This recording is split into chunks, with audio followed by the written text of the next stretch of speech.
elle parle, vu le fait qu'on observe un verger où il y a de l'attaque s'observe pas des symptômes. Physiquement, on voit les tiges attaquées, les nécrosées, les feuilles attaquées. Là, on a affaire à des symptômes, comme je disais tantôt, des symptômes caractéristiques. C'est-à-dire, en ce moment, le verger est attaqué. Une fois c'est fait, on a fait appel à un technicien, il est venu diagnostiquer, il a dit réellement de quoi il était question. Une fois on a diagnostiqué, on a su de quoi il est question, il y a maintenant des méthodes de lutte qui peuvent être prophylactiques, qui peuvent être phytotechniques, qui peuvent être biologiques ou chimiques, ou aussi même génétiques, dans la mesure où utiliser des variétés résistantes à certaines maladies pour essayer de limiter comme ça les dégâts en champ. Mais, Monsieur Lionel, moi je dirais que d'une manière générale, en tant que pas profane, moi je dirais qu'à terre, j'ai remarqué que la tavelure, le chantre et le hédium sont les maladies de l'hygiène. Tout à fait. D'une manière générale, qu'on n'a même pas besoin de produits phytosanitaires particuliers. Oui. Il s'agissait juste de nettoyer et de faire un bon suivi. Et donc, tout à fait. En fait, là, ça rentre dans ce que j'appelle les méthodes de lutte prophylatique. Et ça fait partie ainsi de la pratique culturelle. C'est-à-dire que si votre exploitation est bien suivie, si vous avez une bonne pratique culturelle, ça veut dire que déjà votre labour, le drainage, si le champ est bien drainé de façon à ce que après pluie, il n'y a pas d'installation des eaux qui peuvent peut-être favoriser comme ça le développement de certains gènes, certains pathogènes. Là, votre exploitation sera très bien importante parce que vous avez mis sur pied une bonne pratique culturelle. Et là, ça fait partie des luttes prophylactiques. Donc, on n'a pas toujours besoin d'utiliser des fongicides. Ok, nous avons Monsieur Fotsa Florian. Oui. Nous allons vous relancer avec la question de notre téléspectateur. Désolé, ces fidèles spectateurs, je vous en prie, je vous demande encore, je vous exhorte généralement à signer vos SMS parce que ça permet de savoir qui nous écrit et à quel niveau est-ce que notre message arrive. Donc, nous avons un téléspectateur. Superbe émission, vous sortez la masse de l'ignorance. Moi, j'ai un champ de tomates et les feuilles sont jaunâtres. Est-ce un début de maladie? Déjà la question à Fotsa Lucidic. Ok. Lorsque vous avez le foliage, le feuillage généralement qui est jaunâtre, généralement on fait référence à, on appelle ça la chlorose. C'est une chlorose, ça peut être dû à plusieurs paramètres. Ça peut être lié par exemple à un déficit de... Vous savez, ça peut être un début de maladie d'abord. Oui, c'est un début de maladie, c'est un stress. Un stress qui peut être différent autre. Dans l'ordre, c'est suivant, ça peut être d'ordre abiotique ou biotique. Ce que je faisais référence à cela tout à l'heure. Ça peut être un stress lié par exemple à un stress hydrique. Ça peut être un stress lié à des minéraux tels que par exemple le fer au niveau du sol.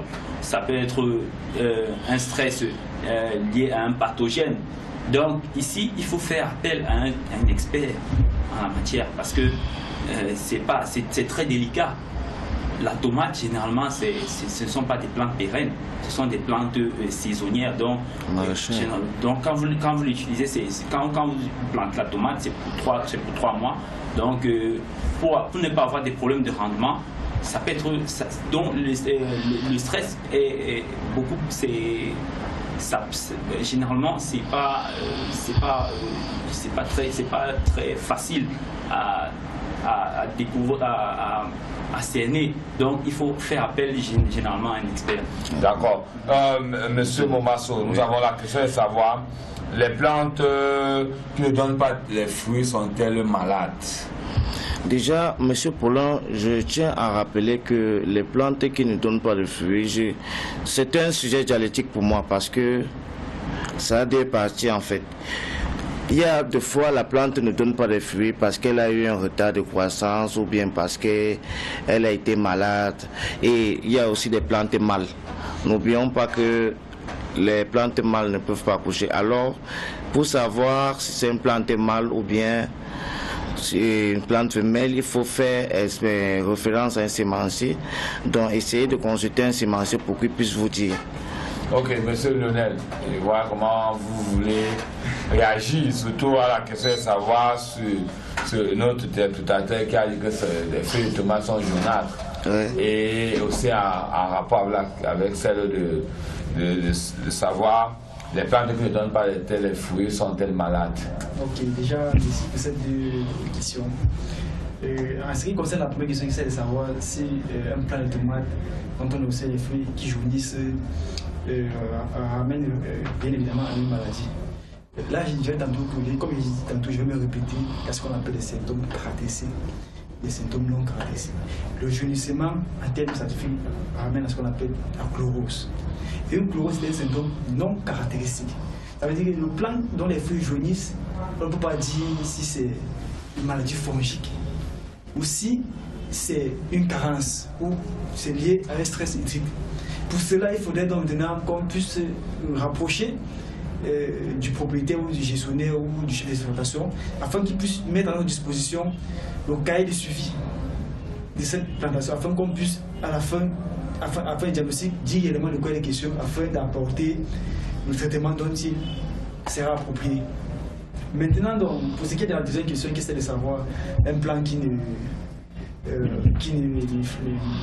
produit pas de fruits, c'est ça? Oui, c'est ça. Est-elle malade ou pas? Donc, je dirais tantôt qu'un plant qui ne produit pas de fruits, il n'est pas forcément malade. Comme chez l'homme, on a l'organe mâle, on a l'organe femelle. Donc ça veut dire que s'il ne produit pas de fruits, ça peut être un organe mâle. Non seulement aussi, ça peut être un plant femelle dont la fécondation n'a pas eu lieu. Parce qu'il y a des plantes, par exemple, qui à une certaine heure de la journée, c'est-à-dire elle est apte à recevoir le pollen. Mais si par conséquent, les pollens arrivent tard, ça veut dire qu'en ce moment, la fécondation ne rend pas lieu. Vous voyez un peu, ce qui pourra conduire au fait que ce plant mâle qui n'a pas produit de fruits, on peut l'assimiler à un plant mâle, par conséquent, c'est un plant femelle, donc la fécondation n'a justement pas eu lieu au moment opportun. Justement. Donc on se retrouve à ce stade-là. Donc un plant qui ne produit pas de fruits, okay. C'est un plant malade. D'accord. Nous avons monsieur Armand Fitamo, depuis au Carrefour Belibi. Bonsoir à vous. Moi c'est Armand Fitamo, depuis Yaoundé, Carrefour Belibi. J'ai mon avocatier qui perd les feuilles, qui perd ses feuilles et avec un feuillage sombre, noir sombre, s'il vous plaît, expliquez-moi. Est-ce une attaque ou un phénomène normal? Déjà... qui veut la prendre? Non, c'est bon, je prends la parole. Merci de m'avoir passé la parole.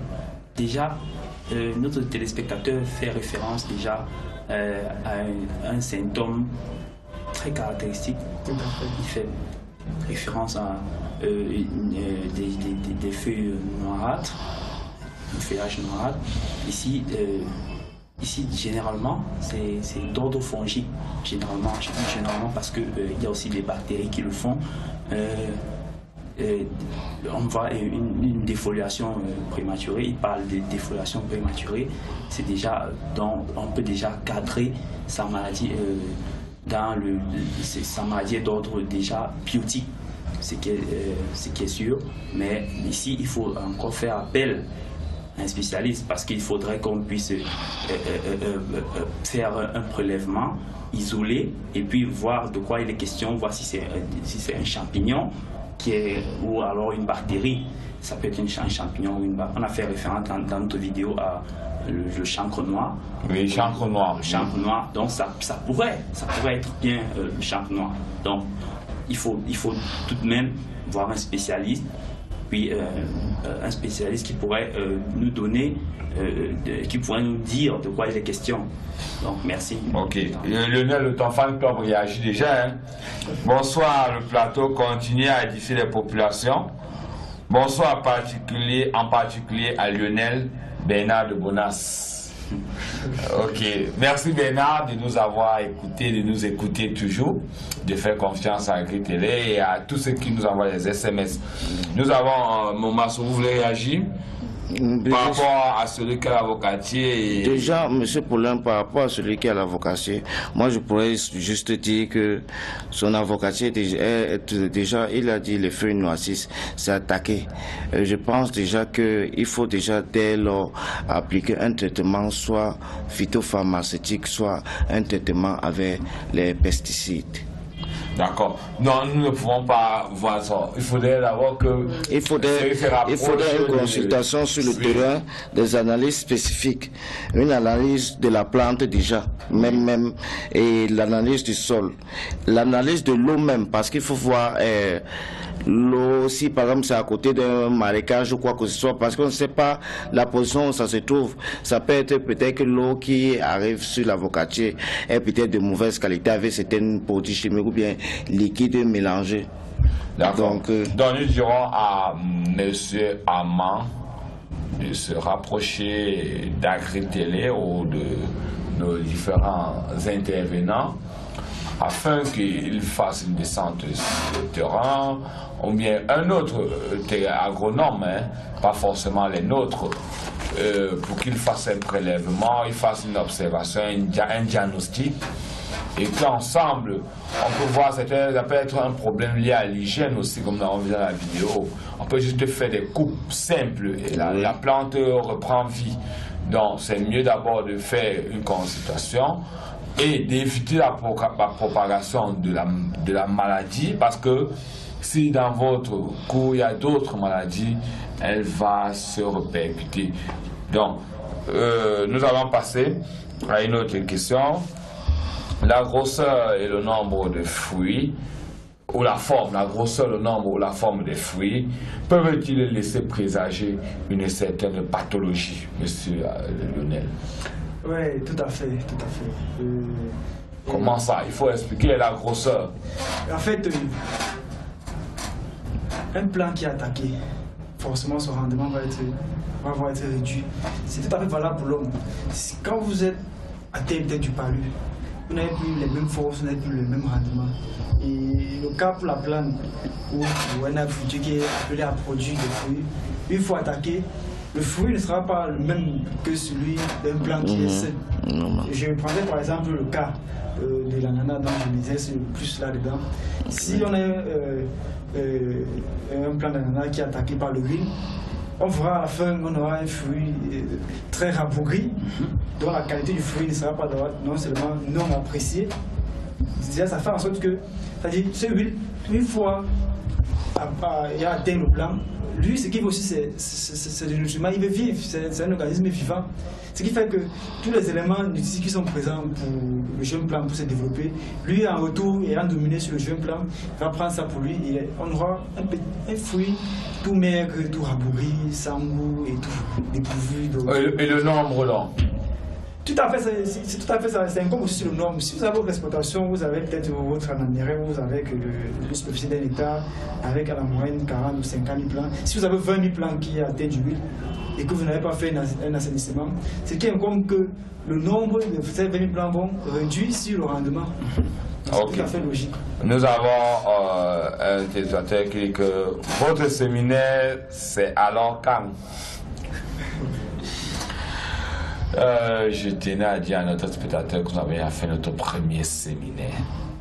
Et notre premier séminaire s'est très bien passé parce que les gens ont répondu présent, les partenaires également y étaient. C'était une véritable fête et un régal. Nous aurons un prochain séminaire en novembre. Là, ça sera couper le souffle. Donc, nous avons Amand Fotami qui réagit en disant merci pour vos conseils. Je crois que celui du séminaire, il peut rappeler après l'émission pour s'informer davantage. Donc, nous ne pourrons pas dire long sur cela, le lieu, Bien, Lionel, vous voulez réagir en tant que membre du comité d'organisation? Non, en fait, je n'aimerais pas réagir concernant le séminaire, c'est par rapport à Amand. J'aimerais dire à Amand merci. Et déjà, nous sommes ravis et fiers de savoir que ce dont nous faisons en studio a un impact et ça porte bien plus dans l'édification. Merci bien. Ok. Nous allons continuer. Nous avons l'autre qui, un ami, bon, un ami à moi qui réagit, un monsieur Evuna Félix, qui nous suit depuis le début, qui demande quand une plante est malade, est-ce qu'on doit comment est-ce qu'on doit se comporter, la toucher, est-ce qu'on peut quelles sont les règles de biosécurité vis-à-vis de cette plante? Bien, j'aimerais prendre la parole. La question à qui veut la prendre, c'est Evuna Félix. Ok. Dans la vidéo que nous avons vue tantôt, nous avons vu des astuces qui ont été des astuces qu'on prend généralement lorsqu'une plante est infectée. Non seulement on peut débarrasser on peut soit couper, débarrasser la partie infectée pour éviter la propagation de la maladie. Ça, c'est une astuce. On peut généralement, soit on peut arracher totalement le plant pour éviter la propagation de la maladie. Ça, ce sont des astuces. Ou alors, dans une certaine mesure, on peut généralement les micro-organismes utilisent l'humidité pour se développer très rapidement. Donc il faut un certain ensoleillement. On a vu l'ensoleillement qui est une méthode généralement adaptée. Non seulement, donc on doit éviter, on doit faire en sorte que la plante soit au maximum ensoleillée, donc réduire l'humidité au maximum. On peut, encore une autre méthode, on peut ajouter à cela l'espacement des plants. Généralement, pour éviter l'infection, quand on espace les plants, ça réduit la propagation de la maladie. Ce sont des petites astuces comme ça, à notre niveau, vu que nous sommes, n'oublions pas, nous sommes un pays très pauvre, donc il y a des petites astuces comme ça qu'il faut utiliser, des petites techniques, donc non négligeables. D'accord. Nous allons dire au numéro le 656 16 28 88 que votre message est arrivé, mais c'est juste une petite partie de ce message. On marque dans notre téléphone texte manquant. Donc, est-ce un problème? Je ne sais pas, c'est le tout. Nous allons faire un tour de table. Chacun va dire un mot vis-à-vis des maladies des plantes. Je commence par M. Momasso, qui nous a fait ce grand honneur. Vous avez un mot vis-à-vis des maladies des plantes? Oui, déjà vis-à-vis des maladies des plantes, je pourrais déjà conseiller normalement, enfin, pour que nous puissions éviter les maladies. Parce que déjà quand nous produisons, c'est pour avoir un bon rendement. Et déjà le conseil que je pourrais donner, c'est que pour éviter ces maladies, il faudrait déjà que l'entretien sur nos plantes soit vraiment suivi et vraiment pris en considération. Donc ça veut dire que quand nous remarquons une anomalie, rapidement, soit nous venons avec un traitement, comme on a dit, des pesticides, soit un traitement phytopharmaceutique. Donc déjà, nous avons observé tout à l'heure, durant notre confrontation, nous avons observé que les maladies pouvaient se présenter sous plusieurs formes et déjà avoir plusieurs signes, et nous avons essayé de voir un peu les méthodes, comment faire pour essayer d'éviter la contamination de d'autres plants et ainsi de suite. Donc pour moi, tout vient et pas du suivi. D'accord. Nous allons donner la parole à M. Fotsa Sédic Florian, qui est par ailleurs étudiant, chercheur, entre guillemets, de l'Université Yaoundé 1, au laboratoire de phytopathologie. De phytobiochimie. Phytobiochimie, pardon. Et étudier des plantes médicinales. D'accord. Ok. Ce qui est à retenir ici, j'aimerais attirer l'attention des téléspectateurs. Ici, moi je dirais nous avons trois différentes méthodes, trois choses à retenir dans ce débat. Mais généralement, moi je pense que il faudrait pour un cultivateur privilégier les variétés locales. Par exemple, si je prends le cas du haricot dont je travaille, le haricot, c'est le haricot a différentes variétés. Il y a les haricots blancs, les haricots rouges et autres. Mais il faut beaucoup privilégier les variétés locales parce que ces variétés locales ont déjà développé des résistances. Donc c'est très d'un point de vue rendement d'utiliser ces variétés. Donc, et le deuxième mot, c'est d'observer pour prévenir. Donc la science, ça demande beaucoup d'observation. Donc il faut beaucoup observer son champ. C'est très important d'observer ses plants, justement pour pouvoir détecter s'il y a un problème ou pas. Mon expert Kamagné a parlé tout à l'heure des